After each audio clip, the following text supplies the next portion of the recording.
So do a thought experiment with me, if you will.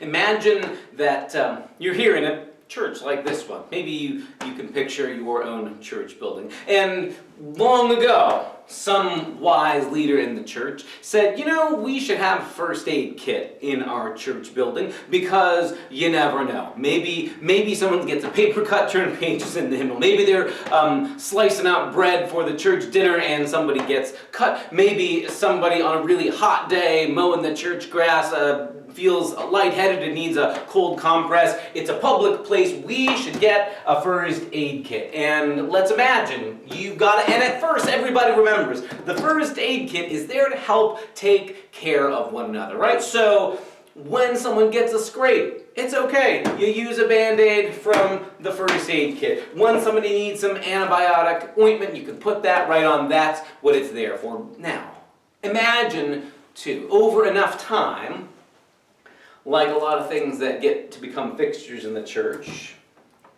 people keep that locked up and hidden away. They don't really want to make sure anybody abuses it. They want to make sure no kids are just using that first aid kit, for fashion accessories and putting Band-Aids all over themselves or wrapping themselves up in gauze. You don't want it abused, so they put it away, and anytime someone has an injury, you get these scowls from the respectable religious people. Maybe even the pastor says, I don't want you to abuse that first aid kit, so only use it if it's really an emergency. And what happens if over enough time, all anybody can remember is we've got a first aid kit, but don't misuse it or else we won't have it when we need it. But don't use that first aid kit because we don't take this lightly. But don't use that first aid kit. Eventually, that's all anybody remembers, is that we've got one, but we're never supposed to use it. Imagine. I know that seems a little far-fetched, but if you've spent any time in the church at all, we're playing this kind of a game all the time. We have it, we got it originally to be used, but we're also afraid of, am I going to upset somebody? Is it against the rules to use it? We don't want to misuse it. We forget. Something like this that's designed to help with healing, with restoring life, with mending or restoring life.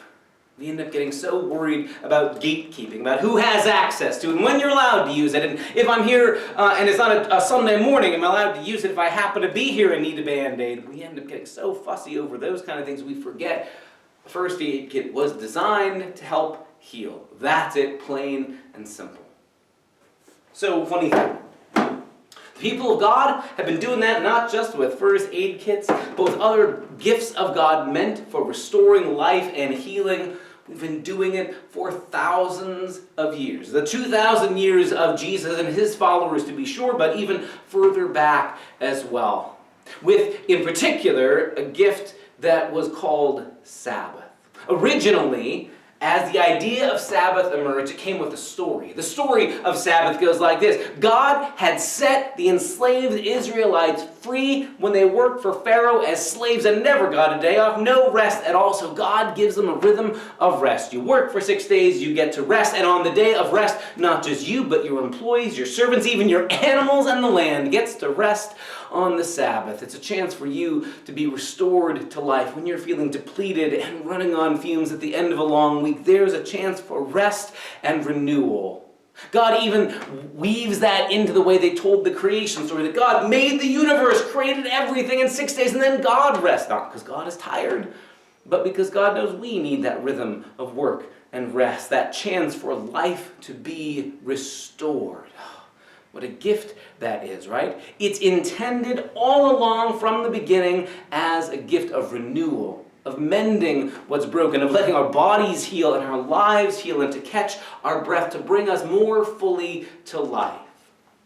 But over enough time, all people held on to was the rhythm of, we have a day called the Sabbath day, and there are certain things you're not allowed to do on the Sabbath day. And not only that, they forgot the goal originally of Sabbath was restoring and renewing life, rather than completing some ritual they thought would impress God. So, 500 years, maybe several centuries at least, after those first commandments about Sabbath are given, intended to be a gift, you all get to rest. You can't enslave or oppress each other forever. There's rest. There's a rhythm of work and play for you and for your neighbor. After enough centuries, Some people had gotten it in their minds that Sabbath wasn't really about making anybody feel better, or restoring life, or renewing life, but it was sort of a religious cover to let them be jerks the rest of the week, right? I can oppress my neighbor, I can cheat people in business, I don't have to be kind or gracious or practice justice, as long as come Sabbath day, I do the appropriate rituals, as long as everybody sees how astutely and litigiously and perfectly I'm obeying the rules on not working on the Sabbath. That's what God really cares about. And a prophet like the one we hear in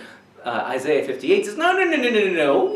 You can't impress or fool God with your Sabbath, with ritual fasting, with sacrifices, none of that. God has never needed to be bribed or impressed. These things, the gift of Sabbath was meant to be rest and renewal of life for you. It's not that God needs us to take a day off for praise and singing or things like that.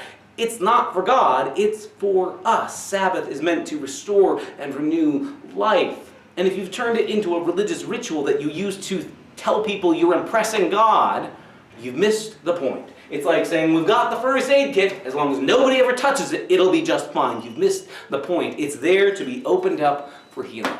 Well, flash forward another 500 years maybe, and Jesus comes along. And what do you know? There are still voices who haven't even listened to the prophets who come before them, saying Sabbath is meant to be a gift for restoring life. And some of those respectable religious people in Jesus' day are still only hung up on, you're not allowed to do X or Y or Z on the Sabbath. They've forgotten the point. The point was renewal of life, restoring people. And so there's this woman who's there in the synagogue on a Sabbath day. Jesus happens to be there, and this woman is all hunched over, crippled. Her back has got her hunched over like this. She's been bound up like this for years.